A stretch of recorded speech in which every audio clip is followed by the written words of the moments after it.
নিশ্চয় আমি এই কোরআনকে নাজিল করলাম কুরআনান আরাবিয়্যা, আরবি ভাষা দিয়ে। কি ভাষা দিয়ে? নাকি ইংলিশ দিয়ে? বর্তমানে ইংলিশ কি ভাষা? ইন্টারন্যাশনাল ভাষা। কারা দিয়েছে উপাধিটা? মুসলমান না, ইহুদির বাচ্চা, ঠিক না? ইন্টারন্যাশনাল ভাষা ইংরেজি দিয়েছে। অথচ পৃথিবীর শুরুর ভাষায় ছিল আসুরিয়ানি ভাষা, আরবি ভাষা, হিব্রু ভাষা। কিন্তু ইহুদিরা চিন্তা করলো, যদি আমরা ইন্টারন্যাশনাল ভাষা আরবিকে দেই তাহলে মানুষ কি হবে? যদি আমরা ইন্টারন্যাশনাল ভাষা আরবিকে দেই, মানুষ সিভিলাইজ হয়ে যাবে, মানুষ ভদ্র হয়ে যাবে, মানুষ ম্যানার হয়ে যাবে, মানুষ সুশিক্ষায় শিক্ষিত হয়ে যাবে, মানুষ একদম নবীর আদর্শে আদর্শিত হয়ে যাবে। এই জন্য ওরা পরামর্শক্রমে এমন একটা ভাষা ইন্টারন্যাশনাল বানালো যে ভাষাটা মানুষকে অহংকারী বানায়। ঠিক না বেঠিক? ভাষার বিষয় তৈরি করেছি না। ফর এক্সাম্পল, সৌদি আরব থেকে একজন মেহমান বাংলাদেশে এসেছে, সে কি বলবে এসে? কাইফা হালুক, আনা তাইয়িব ওয়া আনতা হালুক ওয়া আনা তাইয়িব, মিন আইনা জিতা? আনা জিতা মিন সৌদি আরব। আহ, কি সুন্দর, কি একটা সিভিলাইজ। কাইফা হালুক, হাল আনতা মুসলিম? নাম, আনা মুসলিম। কি সুন্দর একটা মাধুর্যতা। কিন্তু আমেরিকা থেকে যখন আসবে, how are you? I am fine, thank you. মাথা গরম, মাথা গরম না? ফর এক্সাম্পল, যদি আপনার বিবেক থেকে থাকে, সুস্থ বিবেকে আপনার সে কথাটা ছাড়েন, ঢেলে দেন, আপনার বিবেক আপনাকে জবাব দিবে। বলতেছিলাম যে এই আল্লাহ রাব্বুল আলামিন এই কোরআনকে চির ইন্টারন্যাশনাল ভাষা আরবি ভাষায় নাজিল করেছেন। চিল্লান দিয়ে বলে সুবহানাল্লাহ। পিএইচপি কোরআনের আলো, পিএইচপি কোরআনের আলো। জবাব নেওয়া ওয়াজিব। সালাম দেওয়াটা চাইতে নেওয়াটা অনেক অতীব গুরুত্বপূর্ণ। এই জন্য আমরা গুরুত্বের দিকে তাকিয়ে সালামের জবাবটা উচ্চ কণ্ঠে প্রদান করি। আসসালামু আলাইকুম ওয়া রাহমাতুল্লাহি ওয়া বারাকাতুহু। আলহামদুলিল্লাহ, আলহামদুলিল্লাহিল্লাযী জাআলা আশ-শামসা ওয়াল কমারা বিহুসবান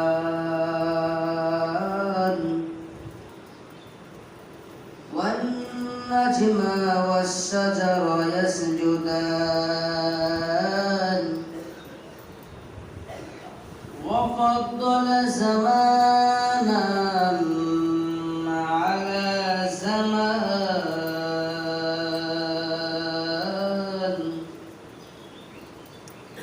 كما فضل مكانا على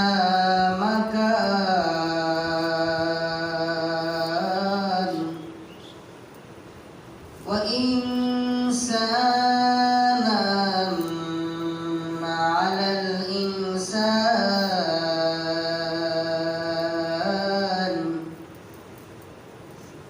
ونشهد أن لا إله إلا الله وحده لا شريك له،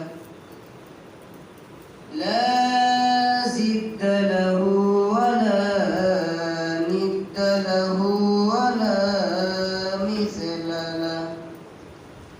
ونشهد أن سيدنا ومولانا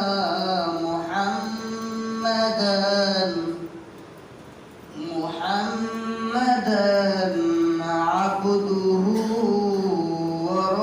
ورسوله صلى الله تعالى عليه وعلى آله وأصحابه وبارك وسلم تسليما كثيرا.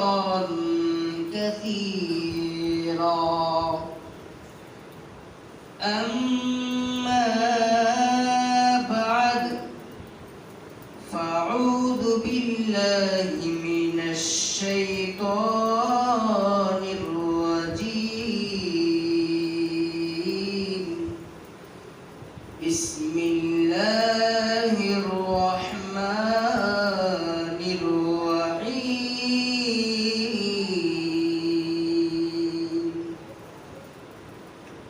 ألف لام را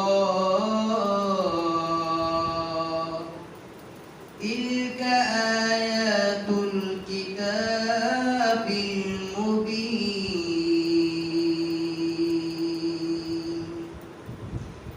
إنا أنزلناه قرآنا عربيا لعلكم تعقلون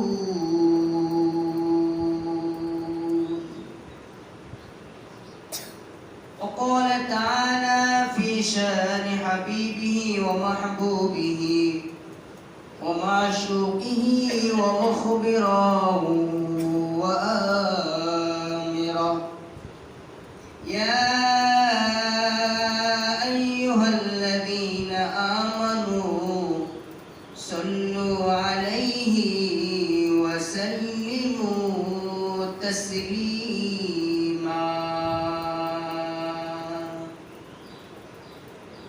हजार में शजार में तेरी रंग बू है जिधर मैं देखता हो तूने ला इलाहा आवाज दिए সবাই বলবো লা ইলাহা লা ইলাহা লা ইলাহা লা ইলাহা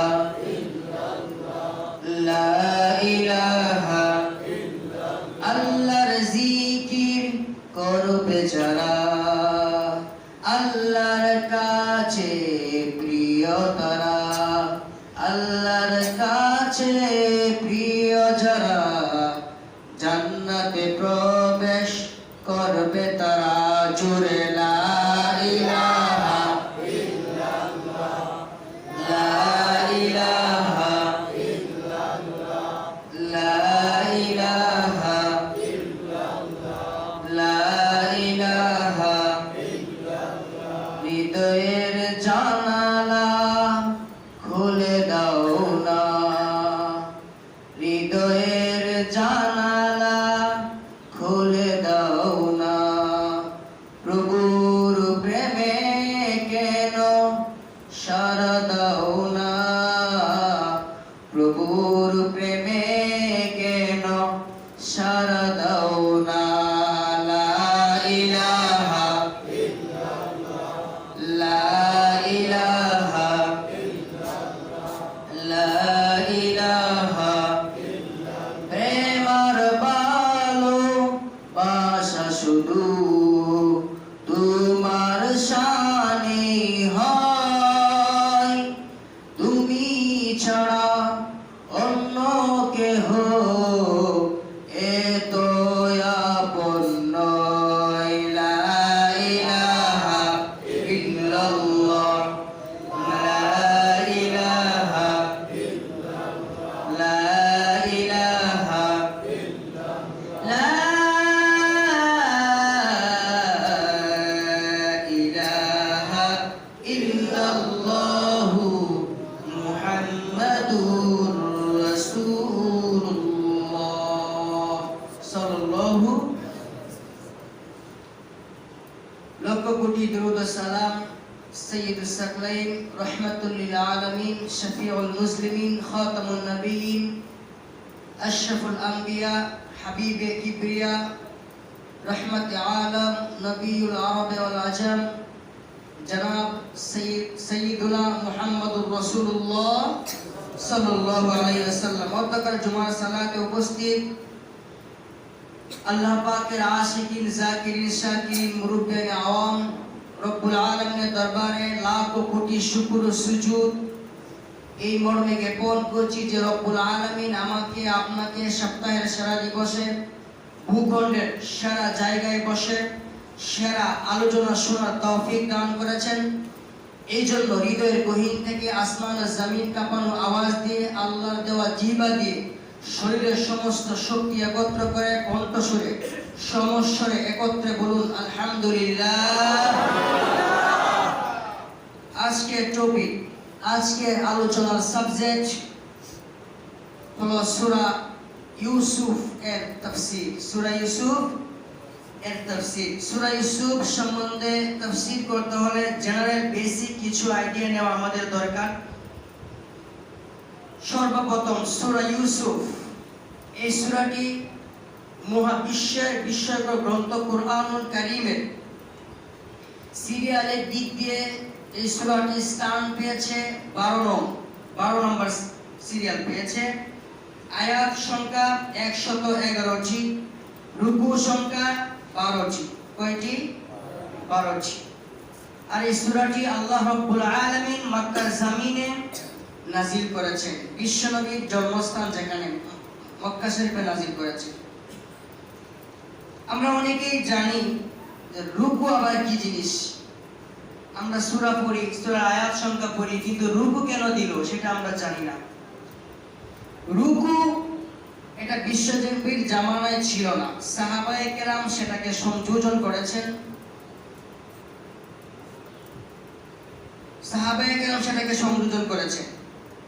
এখানে মুহাদ্দিসিনে কেরাম লিখেছেন 12টি রুকু মানে এই সূরা ইউসুফ দিয়ে আপনি 12 রাকাত নামাজ সম্পাদন করতে পারবেন। সূরা বাকারা 286 আয়াত আর 40টি রুকু। 40টি রুকু দিয়ে বোঝালেন যে সূরা বাকারা দিয়ে আপনি 40 রাকাত নামাজ সম্পাদন করতে পারবেন। পবিত্র কুরআনুল কারীমে পুরুষ ও মানুষের নামে আল্লাহ পাক 8টি সূরা নাযিল করেছেন। 6টি নাযিল করেছেন আম্বিয়ায়ে কেরামের নাম দিয়ে, আর 2টি নাম করেছেন ওলিয়ে কেরামের নাম দিয়ে। 6টির মধ্যে প্রথম হলো আপনার সূরা ইউনুস। এটা কুরআনুল কারীমের 10 নং সূরা। 2 নম্বর হলো সূরা হুদ, এটা কুরআনুল কারীমের 11 নং সূরা। 3 নম্বর হলো সূরা ইউনুস, এটা কুরআনুল কারীমের সূরা ইউসুফ, এটা কুরআনুল কারীমের 12 নং সূরা। 4 নম্বর হলো সূরা ইব্রাহিম, এটা কুরআনুল কারীমের 14 নং সূরা। 5 নম্বর হলো সূরা মুহাম্মদ, এটা কুরআনুল কারীমের 47 নং সূরা। 6 নম্বর হলো সূরা নূহ, এটা কুরআনুল কারীমের 72 নং সূরা। আর 2টি সূরা আল্লাহ রাব্বুল আলামিন ওলিদের নামে নামকরণ করেছেন। একটা হলো হযরত মারইম আলাইহিস সালামের নামে, যেটা সূরা মারইয়াম নামে পরিচিত, যেটা কুরআনুল কারীমের 19 নং সূরা। আর একটা হলো সূরা লুকমান, যেটা কুরআনুল কারীমের 31 নং সূরা। মুফাসসিরিনে কেরাম লিখেছেন, আল্লামা তকি উসমানী সাহেব উলুমুল কুরআনের মধ্যে লিখেছেন যে রুকুটা হলো এটা এমন একটা জিনিস যে একটি রাকাত পড়ার জন্য একটি সাবজেক্ট, একটি বিষয়বস্তু এক রুকু থেকে নিয়ে আরেক রুকু পর্যন্ত জামে মানে স্বয়ং সম্পন্ন। আল্লামা তকি উসমানী রহমাতুল্লাহি আলাইহি, তকি উসমানী সাহেব উনার উলুমুল কিতাবে লিখেছেন রুকু হলো এক আয়াত পরিমাণ তেলাওয়াত, এর বাইরে কিছু না। আর সূরা ইউসুফের শানে নুজুল, আল্লাহ রাব্বুল আলামিন সূরা ইউসুফকে কেন নাযিল করলেন শুনুন তাহলে।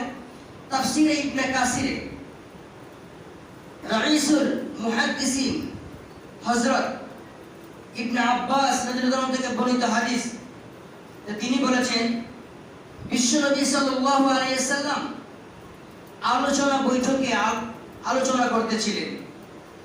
সাহাবায়ে কেরাম নবীকে জিজ্ঞাসা করলেন, নবী আলোচনার ফাঁকে আমরা আপনার কাছে একটা কোশ্চেন রাখতে চাই, একটা প্রশ্ন রাখতে চাই নবী। আপনি আমাদেরকে একটি সুন্দর কাহিনী শোনান।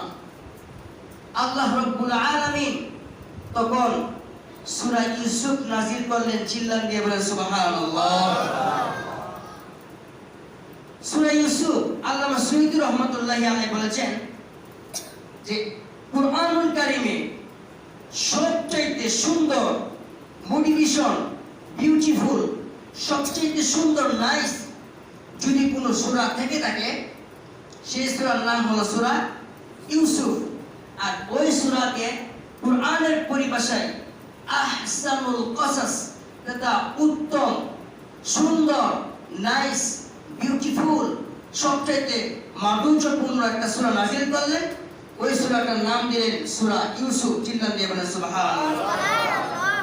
এই সূরার ফজিলত আল্লামা সুয়ুতী রাহমাতুল্লাহি আলাইহি জালালাইন শরীফে একটি ইবারতের মধ্যে জেনেছেন ইউসুফ নবীর সৌন্দর্য নিয়ে। ইউসুফ নবী কেমন সুন্দর ছিলেন?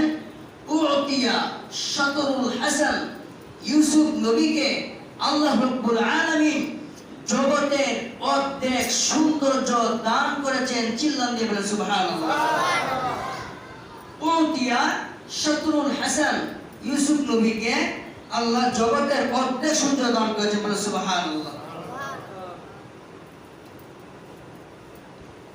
বিশ্বনবী সাল্লাল্লাহু আলাইহি ওয়াসাল্লাম আরো বলেছেন, যে ব্যক্তি কন্টিনিউ প্রত্যেক সূরা ইউসুফ তেলাওয়াত করবে, রব্বুল আলামিন মৃত্যুর সময় ওই ব্যক্তির মৃত্যু যন্ত্রণাকে লাঘব করে দিবেন। বলেন সুবহানাল্লাহ। মৃত্যুর সময় একটা সাকরাত হয়। যদি আপনি মুমিন হন, আজরাইলকে আপনি ফ্রেন্ড স্বরূপ অ্যাকসেপ্ট করবেন।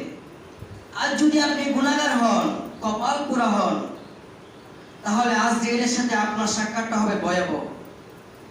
এই জন্য বলেছেন যে সূরা ইউসুফ যদি কেউ কন্টিনিউ আমল করতে পারে, তেলাওয়াত করতে পারে, মৃত্যুর সময় ওই গোলামের মৃত্যু যন্ত্রণা হবে না। চিল্লান দিয়ে বলেন সুবহানাল্লাহ।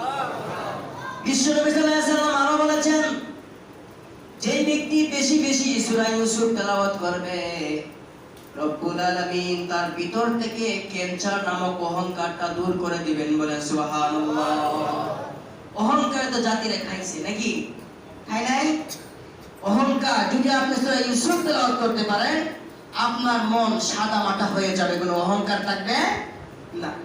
বিশ্বনবী সাল্লাল্লাহু আলাইহি ওয়াসাল্লাম আরো বলেছেন, যদি কোনো মহিলা গর্ভা অবস্থায় সূরা ইউসুফকে তেলাওয়াত করে, রব্বুল আলামিন ওই মহিলার গর্ভে ফুটফুটা সুন্দর একটা বেবি দান করবেন। বলে সুবহানাল্লাহ। আমাদের নারীরা তো গর্ভা অবস্থায় স্টার জলসা, জি বাংলা, বুঝে না সে বুঝে না, কিরণমালা, কবে আসবে তুই, কোটকোটি নিয়ে বই থাকে, ঠিক না? যার কারণে আমাদের নারীদের গর্ভ থেকে আসে ডিপজল, মাইকেল জ্যাকসন, ডন, অমিতাভ বচ্চন, ঠিক না? এজন্য বলেছেন, যদি কোনো নারী প্রত্যেকদিন কন্টিনিউ গর্ভ অবস্থায় সূরা ইউসুফ তেলাওয়াত করে, রব্বুল আলামিন সূরা ইউসুফের ফজিলতে রব্বুল আলামিন ওই মায়ের গর্ভে সুন্দর একটি সন্তান, ছেলে হোক মেয়ে হোক, দান করবেন। বলে সুবহানাল্লাহ। বিশ্বনবী সাল্লাল্লাহু আলাইহি ওয়াসাল্লাম আরো বলেছেন, যে ব্যক্তি সূরা ইউসুফ প্রত্যেকদিন কন্টিনিউ তেলাওয়াত করবে, রব্বুল আলামিন তার সন্তান শুধু নয়, ওই ফ্যামিলিকে আল্লাহ জান্নাতি ফ্যামিলি বানিয়ে দিবেন। বলে সুবহানাল্লাহ। আপনি যদি কন্টিনিউ সূরা ইউসুফকে তেলাওয়াত করেন, তাহলে এই সূরা সৌন্দর্যতায় আপনার ফ্যামিলিটা সুন্দর হয়ে যাবে। বলে সুবহানাল্লাহ। আল্লাহ রাব্বুল আলামিন সেই সূরার শুরুর মধ্যে আল্লাহ রাব্বুল আলামিন নিজে বলেছেন, আল্লাহ বলেন, আলিফ লাম রা, আলিফ লাম রা। গত সপ্তাহ বলেছিলাম, এগুলোকে মুহাদ্দিসিনে কেরাম লিখেছেন, এগুলোকে হুরুফে মুকাত্তাআত বলে। কাটা কাটা অক্ষর, কাটা কাটা অক্ষর। ফর এক্সাম্পল, আপনি বাংলা স্বরবর্ণ সরিয় সরাইয়া রস্যই দীর্ঘই রস্যু দীর্ঘ এগুলো অর্থ কেউ জানে? জানে কেউ? জানে না। ঠিক তো ব্যঞ্জন বর্ণ ক খ গ ঘ উম আছে না, এগুলো অর্থ কেউ জানে? এগুলো যেমন খন্ড খন্ড, আল্লাহ রাব্বুল আলামিন কুরআনে কিছু খন্ড খন্ড আয়াত এনেছেন। সেই খন্ড খন্ড আয়াত হলো ইয়াসিন, ক্বাফ, নুন, হামিম। এক কথায় এইগুলাকে খন্ড খন্ড কি বলে? অক্ষর বলা হয়। এগুলা কি হয় না? অর্থ হয় না। মুহাদ্দিসিনে কেরাম লিখেছেন এইগুলা সম্বন্ধে আল ঈমান বিহি ওয়াজিবুন, এই খন্ড খন্ড অক্ষরগুলোর প্রতি ঈমান আনা কি জি? ওয়াজিব। এই খন্ড খন্ড অক্ষরগুলোর প্রতি ঈমান আনা ওয়াজিব। ওয়াসসাওয়ালু আনহু বিদআত, আর এই সম্বন্ধে জিজ্ঞাসা করা যে আল্লাহ খন্ড খন্ড কেন দিলেন, আল্লাহ অক্ষর ভাঙে ভাঙে কেন দিলেন, এই সম্বন্ধে কোশ্চেন জাগা, নিজের মেধা পয়েন্টে কোশ্চেন জাগিয়ে তোলাটা কি? বেদাত। কোনো প্রশ্ন করা যাবে না। আল্লাহ রাব্বুল আলামিন গোটা কোরআনকে সুস্পষ্ট ভাষায় তাফসীর করে দিয়েছেন। এটা আমরা যেভাবে বিশ্বাস করি আল্লাহ এই বর্ণগুলো তাফসীর করে নাই, এইটাকে আমরা ওইভাবেই বিশ্বাস স্থাপন করি। আর এইটাই একজন মুমিনের দাবি, ঠিক না বেঠিক? আল্লাহ সূরা ইউসুফের শুরুর মধ্যে আল্লাহ বলেছেন তিলকা আয়াতুল কিতাবিল মুবিন। আল্লাহ বলেন ওইটা এমন একটা কিতাব, তিলকা ওইটা, আয়াতু নিদর্শন, আল কিতাব ওইটা এমন একটা কিতাবের নিদর্শন, এমন একটা কিতাব, আল মুবিন যে কিতাবটা স্পষ্ট। বলেন সুবহানাল্লাহ। ওই কিতাবের কোনো বর্ণ, কোনো ওয়ার্ড, কোনো মিনিং, কোনো আয়াত কারো বুঝতে কষ্ট হয়? আলহামদুলিল্লাহি রাব্বিল আলামিন মানে যেমন ক্লিয়ার, আল্লাহর আয়াতগুলো তেমন ক্লিয়ার। বলেন সুবহানাল্লাহ। আর রহমানির রহিম, কোরআনের আয়াতগুলো এত সুন্দর ক্লিয়ার, এত সুন্দর পরিষ্কার, এত সুন্দর পরিষ্কার, সাদা কাপড়ের চাইতে আল্লাহ কোরআনের আয়াতগুলো পরিষ্কার রেখেছেন। বলেন সুবহানাল্লাহ। তিলকা আয়াতুল কিতাবিল মুবিন, এটা সুস্পষ্ট কিতাবের আয়াত। বলেন সুবহানাল্লাহ। হিন্দুরা যে পূজা করে আপনারা দেখেন, যখন গীতা পাঠ করে মনে হয় কুফরি কালাম পড়তেছে নাকি কোনো কিছু পড়তেছে। ধর্ম নিয়ে বিশুদ্ধার করা আমার লক্ষ্য নয়। আমার ধর্ম যে সুস্পষ্ট এটা জাতির কাছে তুলে ধরতে হবে, ঠিক না বেঠিক? ধর্ম নিয়ে বিশুদ্ধ আমরা করি না, কারণ আল্লাহ বলেছেন লাকুম দীনুকুম ওয়ালিয়াদিন, তোমার ধর্ম তোমার, আমার ধর্ম আমার। তবে কোরআনের যুক্তি দিয়ে, কোরআনের ফোকাস দিয়ে, কোরআনের আলো দিয়ে যদি আমি সমস্ত ধর্মের উপরে আমার ধর্মকে তুলতে পারি, তখন হব আমি জাতির শ্রেষ্ঠ উম্মত, ঠিক না বেঠিক? আল্লাহ বলেছেন তিলকা আয়াতুল কিতাবুল মুবিন, এটা এমন একটা কিতাব যে আয়াতগুলো একদম সুস্পষ্ট। আপনি হিন্দু ধর্মে যখন তারা গীতা পাঠ করে, কি কয়ে গীতা পাঠ করে?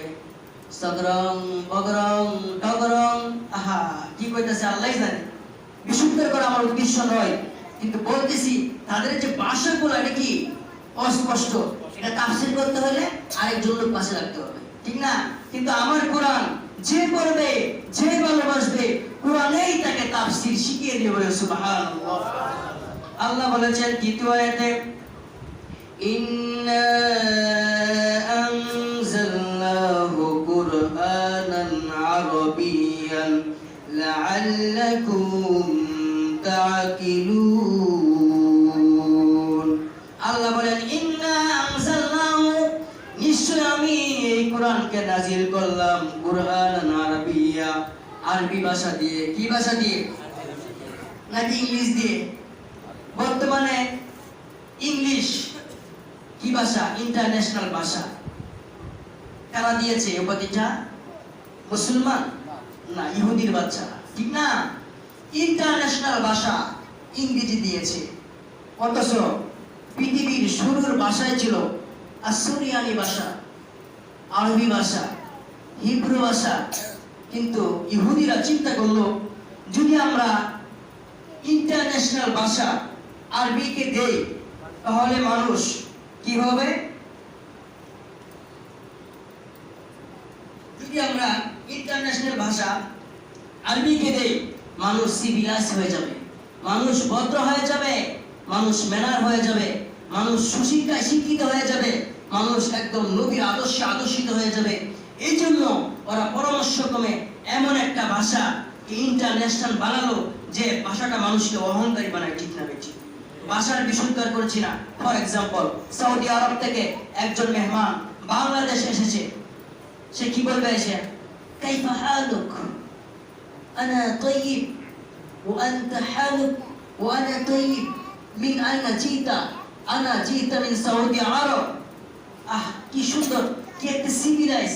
কাইফা হালুক, হাল আনতা মুসলিম? নাম, আনা মুসলিম। কি সুন্দর একটা মাধুর্যতা। কিন্তু আমেরিকা থেকে যখন আসবে, how are you? I am fine, thank you. মাথা গরম, মাথা গরম না? ফর এক্সাম্পল, যদি আপনার বিবেক থেকে থেকে সুস্থ বিবেকে আপনার সে কথাটা ছাড়েন, ধ্যানে দেন, আপনার বিবেক আপনাকে জবাব দিবে। বলতেছিলাম যে এই আল্লাহ রাব্বুল আলামিন এই কোরআনকে চির ইন্টারন্যাশনাল ভাষা আরবি ভাষায় নাজিল করেছেন। চিল্লান দিয়ে বলে সুবহানাল্লাহ। আল্লাহ বলতেছেন, ইন্না আনজালনাহু কুরআনান আরাবিয়ান লাআল্লাকুম তাকিলুন। আল্লাহ বলেন, নিশ্চয় এই গ্রন্থকে আমি আরবি ভাষায় সৃষ্টি করেছি, আরবি ভাষায় সৃষ্টি করেছি। লাআল্লাকুম তাকিলুন। কি সে ভাই এখানে? উঠে বসেন বাবা, উঠে বসেন, উঠে বসেন। হ্যাঁ, লাআল্লাকুম, বাইরে খেয়াল করি, লাআল্লাকুম তাকিলুন, যেন তোমরা এই আরবি ভাষার মাধ্যমে কোরআনকে ভালো করে বুঝতে পারো, অনুধাবন করতে পারো। বলো সুবহানাল্লাহ। যেন তোমরা অনুধাবন করতে পারো, ঠিক না? উহিব্বুল আরবি লিসালাসিল লিআন্নি আরবিয়্যুন ওয়াল কুরআনু আরবিয়্যুন ওয়া লিসানু আহলুল জান্নাতি আরবিয়্যুন। তোমরা আরবিকে তিন কারণে ভালোবাসো। তো এক কারণ হইছে লিআন্নি আরবিয়্যুন, আমি নবী আরবি ভাষাভাষী ছিলাম, এজন্য আরবিকে ভালোবাসো। ওয়াল কুরআনু আরবিয়্যুন, কোরআনের ইন্টারন্যাশনাল ভাষা হলো আরবি, এজন্য তোমরা আরবিকে ভালোবাসো। ওয়া লিসানু আহলুল জান্নাতি আরবিয়্যুন, এবং তোমরা দুনিয়া থেকে ট্রান্সফার হওয়ার পরে আখিরাতে যে চলে যাবা, সেখানে আখিরাতের ভাষা হবে আরবি। চিল্লাতে বলে সুবহানাল্লাহ। আপনি যে মরবেন, মরার পরে কি করব? কাম হিয়ার প্লিজ, এগিন, এটা বলবেন ফেরেশতারা, বলেন আহলান সাহলান মারহাবান, তাআল তাআল তাআল, উদখুলুল জান্নাহ উদখুলুল জান্নাহ উদখুলুল জান্নাহ। হে আল্লাহর গোলাম, হে আল্লাহর মেহমান, ঢুকো ঢুকো ঢুকো। কোথায়? জান্নাতে। তাহলে কি জান্নাতের ভাষা কি হবে? আরবি। দ্বিতীয়তে আল্লাহ রাব্বুল আলামিন বলতেছেন, দ্বিতীয়তে আল্লাহ রাব্বুল আলামিন বলেন, নাহনু নাকুসসু আলাইকা আহসানাল কসাসি বিমা আওহাইনা ইলাইকা হাযাল কুরআন ওয়া ইন কুনতা মিন ক্বাবলিহি লামিনাল গাফিলিন। আল্লাহ বলেন, নাহনু নাকুসসু আলাইকা, আপনাদের কাছে, তোমাদের কাছে আজকে আমি এমন একটি সুন্দর ঘটনা উপস্থাপন করতেছি। আহসানুল কাসাস, যে ঘটনাটাকে বলা হয় ঘটনা জগতের সেরা। বলেন সুবহানাল্লাহ। আল্লাহ নিজে বলতেছেন, আজকে আমি তোমাদের কাছে এমন একটি ঘটনার প্রারম্ভিকা করতে যাচ্ছি, যে ঘটনাটা সমস্ত ঘটনার সর্দার। বলেন সুবহানাল্লাহ। একটা প্রশ্ন থাকতে পারে আপনাদের, যে সাইয়েদনা ইউসুফ আলাইহিস সালাম বেশি সুন্দর ছিলেন নাকি আমার নবী, আপনার নবী বেশি সুন্দর ছিলেন? সুন্দর একটা প্রশ্ন না? জানার মতো না? আচ্ছা, ইউসুফ আলাইহিস সালাতু ওয়াস সালাম সুন্দর ছিলেন, হ্যাঁ, স্বীকার করতে হবে। উলকিয়া শাতরুল হাসান, ইউসুফ আলাইহিস সালাতু ওয়াস সালামকে জগতে সৌন্দর্যকে এক জায়গা করা হয়েছে, অর্ধেক সৌন্দর্য সাইয়েদনা ইউসুফকে দেওয়া হয়েছে, আর অর্ধেক সৌন্দর্য সমস্ত মাখলুকাতকে দেওয়া হয়েছে, বলেন সুবহানাল্লাহ। আর বিশ্বনবী সাল্লাল্লাহু আলাইহি সাল্লাম তার চেয়ে ত্রিপল বেশি সুন্দর, বলেন সুবহানাল্লাহ। বিশ্বনবী সাল্লাল্লাহু আলাইহি সাল্লাম বলেছেন, আনা মালিহুন ওয়া আখি ইউসুফ সাবিহুন। আনা মালিহ ওয়া আখি ইউসুফ সাবিহুন। আনা মালিহ, আমি, মিলহুন মানে লবণ, আনা মালিহ, আল্লাহ আমাকে লাবণ্যময় সৌন্দর্য দান করেছেন, বলেন সুবহানাল্লাহ। আর ইউসুফ আলাইহিস সালামকে দান করেছেন ইউসুফ সাবিহ। ইউসুফ আলাইহিস সালামকে দান করা হয়েছে সাদা ধবধবা সুন্দর। তাহলে এখন আপনাদের কাছে কোশ্চেন যে ধবধবা সুন্দর বেশি সুন্দর নাকি লাবণ্যময় যে সুন্দর বেশি সুন্দর? আমরা বাঙালি, আমরা কিন্তু 90% লাবণ্যময়। আমি স্যার, আমি তো কালো মানুষ, ঠিক আছে, সবাই কি লাবণ্যময়, ঠিক আছে। কিন্তু আল্লাহ নবীকে আল্লাহ লাবণ্যময় সুন্দর দান করেছে, আর ইউসুফ আলাইহিস সালামকে ফ্যাকাশে সুন্দর দান করেছে। এখন আপনার কাছে প্রশ্ন, আমরা বাঙালি বেশি সুন্দর নাকি? আমি ইউসুফ আলাইহিস সালামকে আমেরিকার সাথে মানে তুলনা করছি না, কিন্তু জাস্ট একটা এক্সাম্পল। সৌদি আমেরিকার মানুষ খুব সুন্দর, কিন্তু ধবধবা, কিন্তু দেখতে কিন্তু ভালো লাগে না, ঠিক আছে। ইউসুফ আলাইহিস সালাম বেশক নিঃসন্দেহে ইউসুফ নবী সুন্দর, তবে আমার নবীর চাইতে বেশি। আম্মাদান আয়েশা রাদিয়াল্লাহু তাআলা আনহা বলেন, আম্মাদান আয়েশা রাদিয়াল্লাহু তাআলা আনহা মিশরের নারীদেরকে লক্ষ্য করে বলেন, তোমরা ইউসুফকে দেখে তোমাদের হাতে লেবু ছিল, কমলা ছিল, সেই কমলাটা কাটতে কাটতে তোমরা হাত কেটে ফেলেছো। আম্মাদান আয়েশা বলেন, তোমরা যদি মুহাম্মদ সাল্লাল্লাহু আলাইহি সাল্লামের সৌন্দর্য দেখতে পাইতা, তাহলে হাত নয়, তোমরা তোমাদের কলিজাটা কেটে ফেলতে। চিল্লান দিয়ে বলেন সুবহানাল্লাহ। ইউসুফকে দেখে তোমরা লেবু কাটতে যে হাত কেটে ফেলছো, আমার নবীকে দেখতে গেলে তোমার লেবু না, হাত না, তোমার কলিজা মুবারক কেটে ফেলতে, বলেন সুবহানাল্লাহ। কেমন সুন্দর ঘটনা তো বলতেই পারলাম না, টাইম শেষ। খুব সুন্দর একটা কাহিনী ছিল। আল্লাহ রাব্বুল আলামিন সূরা ইউসুফের তাফসীর থেকে আগে নিজে এবং সকলকে A to Z আমলের নিয়তে শোনা এবং তা পরবর্তী জীবনে বাস্তবায়ন করার তৌফিক দান করুন। চিল্লান দিয়ে বলেন আমিন।